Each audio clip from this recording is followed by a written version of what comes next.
समुद्री डाकू Jack sparrow अपने साहसी कारनामों और अजीबोगरीब योजनाओं के लिए मशहूर थे। एक दिन जैक को एक पुराना नक्शा मिला जो एक गुप्त खजाने की ओर इशारा कर रहा था। यह नक्शा रहस्यमयी कैलिप्सो द्वीप का था जो अटलांटिक महासागर के दूरस्थ हिस्से में स्थित था। कहा जाता था कि इस द्वीप पर खजाना छुपा हुआ है और वह सिर्फ वही पा सकता है जो समुद्र की शक्तियों और डरावने तूफानों से टकराने का साहस रखता हो। जैक ने यह सुनते ही खजाने की ओर सफर करने का निश्चय किया। जैक ने अपने जहाज ब्लैक पर्ल पर अपने दोस्तों को बुलाया, जिसमें उनका भरोसेमंद साथी जोशमी गिब्स भी शामिल था।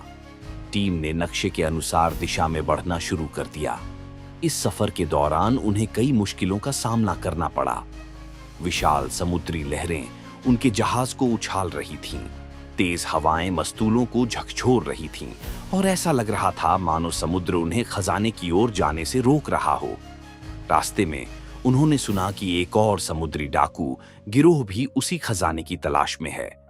वह गिरोह अपने मुखिया काली दाढ़ी के नेतृत्व में था, जो जैक का पुराना दुश्मन था।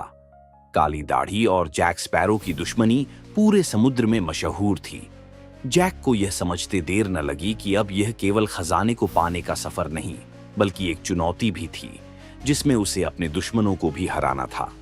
अंततः लंबे सफर और कई खतरों का सामना करने के बाद जैक और उसकी टीम कैलिप्सो द्वीप पर पहुंचे। यह द्वीप अजीबोगरीब जंगलों और उबड़-खाबड़ पहाड़ियों से घिरा हुआ था। ऐसा प्रतीत होता था कि द्वीप पर खजाने की रक्षा के लिए कोई रहस्यमयी शक्ति मौजूद है। जब वे खजाने की खोज में आगे बढ़े तो उन्हें द्वीप के घने जंगल में अनोखे और खतरनाक जाल दिखाई दिए। उन्हें कई बार अजीब आवाजें भी सुनाई दी, मानो कोई अदृश्य शक्ति उन्हें खजाने तक पहुंचने से रोकना चाहती हो। जैक ने अपने साथियों का हौसला बनाए रखा। उसने अपने नक्शे की हर लाइन और हर निशान को ध्यान से देखा और उनके पीछे छिपे अर्थ को समझने की कोशिश की। रास्ते में उन्हें गहरे खड्डों को पार करना पड़ा, विषैले सांपों और बिच्छुओं का सामना करना पड़ा। हर एक कठिनाई को चतुराई और बहादुरी से पार करते हुए वे अंततः उस स्थान पर पहुंचे जहां खजाना दबा हुआ था।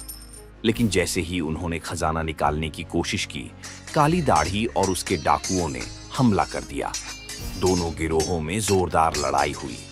जैक और उसकी टीम ने बहादुरी से लड़ाई लड़ी। काली दाढ़ी ने अपनी तलवार से हमला किया, लेकिन जैक ने अपनी चतुराई से उसे मात दे दी। आखिरकार जैक ने काली दाढ़ी को हराकर खजाने पर कब्जा कर लिया। खजाना अनमोल रत्नों, सोने के सिक्कों और बेशकीमती जवाहरातों से भरा हुआ था। जैक और उसकी टीम ने खजाने को बांट लिया और अपने विजय का जश्न मनाया। इस साहसी यात्रा के बाद जैक स्पैरो ने एक बार फिर साबित कर दिया कि उसकी चतुराई और साहस से बड़ी कोई भी ताकत नहीं। खजाने की खोज पूरी होने के बाद जैक और उसके साथी अपने जहाज ब्लैक पर्ल पर वापस लौट आए। उन्होंने समुद्र की लहरों को पार करते हुए अपने गांव का रास्ता पकड़ा। जैक के साथियों ने उसकी तारीफ की और इस रोमांचक यात्रा के किस्से सुनाते हुए बाकी सभी को भी प्रेरित किया। इस तरह जैक स्पैरो ने एक और साहसिक कारनामे को अंजाम दिया, जिसने उसे हमेशा के लिए महान पायरेट्स की सूची में शामिल कर दिया। अगर आपको जैक स्पैरो की रोमांचक कहानियां पसंद हैं, तो हमारे चैनल को सब्सक्राइब करें और अपनी राय कमेंट में जरूर बताएं। हर हफ्ते नई कहानियों के लिए हमारे साथ बने रहें।